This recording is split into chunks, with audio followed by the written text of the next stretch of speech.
How's it going, you lot, and welcome to an all-new show called Disclosure 101. I've been obsessed with the idea of aliens for as long as I can possibly remember, and I always contemplated the fact that no matter what we believe, it is evident that we aren't possibly the only living organisms on the face of the universe.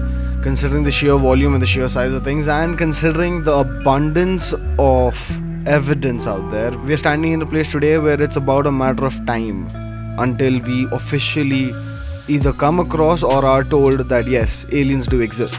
Now, if today you still believe that the whole ideology behind aliens is a fringe topic and you believe that it has no credit to it whatsoever, then this video is most certainly not for you. Hell, this entire series is not for you.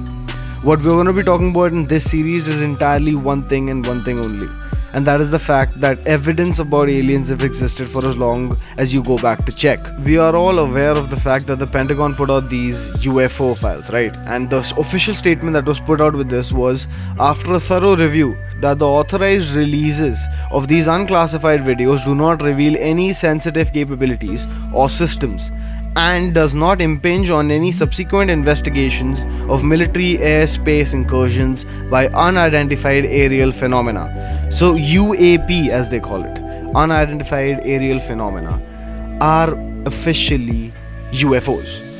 Now, the whole discussion about these planes goes around to the fact that, oh, so you mean that UFOs are a thing? And if UFOs are a thing, don't you think that they would have said so in their release? And why would they say UAPs? And the only reason that they put out this statement is because they believe that they should not muddy the waters with the whole thing and say that, yeah, this could be defense aircraft. Look, bottom line being, no matter what these aircraft are, even if they're defense aircraft, the whole secret development of these aircraft was entirely inspired by one thing and one thing only, and that was extraterrestrials. We move on to this image right here.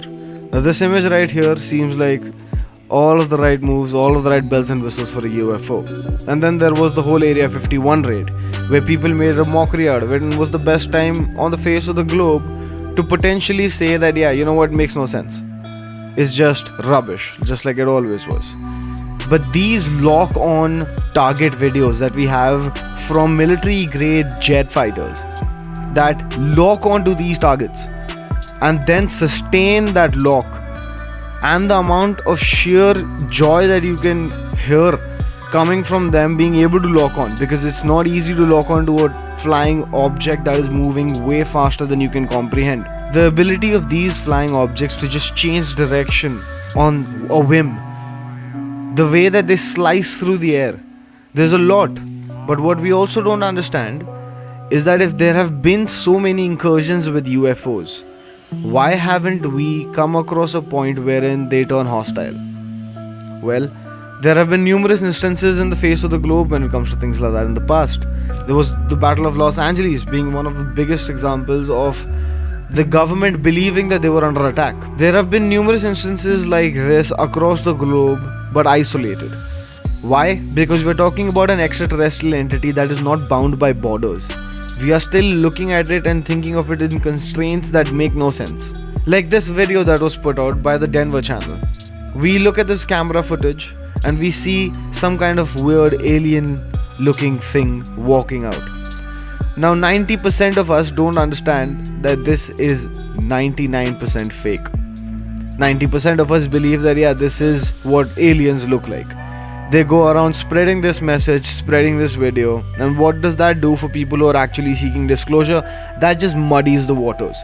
Yes, videos like this are fun, fine, we consider them fun, but what we also need to understand is that there is more reality to this topic than just fun and fringe. Like this video right here. Look at this video and look at the way these orbs are moving around in the air. Alright?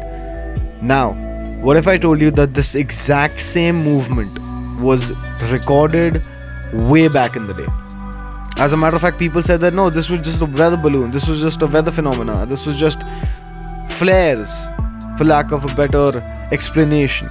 But what if I told you this exact same formation, what you're witnessing right now, was witnessed on another occasion? This footage right here shows us exactly the same orbs. Look at the way these orbs are moving. Now this video is tracked.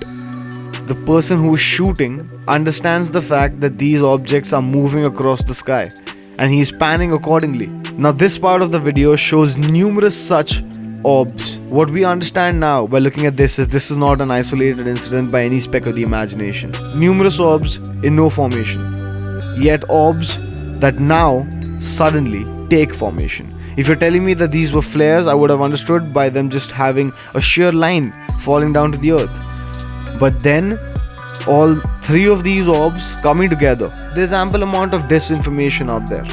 And what we also understand about disinformation is sometimes people go out of their way, like this image right here. Turns out that this is some latex, some high quality latex that a farmer found. And when the cops interrogated this farmer in China, apparently this farmer right out of the gate spit out the truth that this was fake, it was a rumor, and it was some quality rubber. This is what we understand from this, and the explanation to how a simple farmer put his hands on some high quality rubber is that it's China. That's their explanation. That it's China, anyone can get their hands on anything. And I'm not saying by any speck of the imagination that this alien is real. But what I am saying is the fact that you cannot just discount the whole theory about aliens and them being here. Another modern day example of why people believe that half of the alien UFO encounters, half of the UFO encounters are actually military tech, is because of something like this, an all-directional flying object. This is a modern day quadcopter drone, and the way it moves around the sky is more than not similar to every single UFO image that you've ever seen. The technology affiliated with this is leaps and bounds lesser than what we have observed in UFO footage. But the point of the matter is that we are closer today to develop these as a private company. This is not a government project. This is a standalone private company, and they are going to be for sale as normal drones. What I am trying to tell you is, there's a lot that the people who are in power do to muddy the waters. But it's your obligation as a human being that is curious and a human being that deserves answers to figure out what the actual truth is. Stay tuned to this space, and until disclosure, I'll see you soon.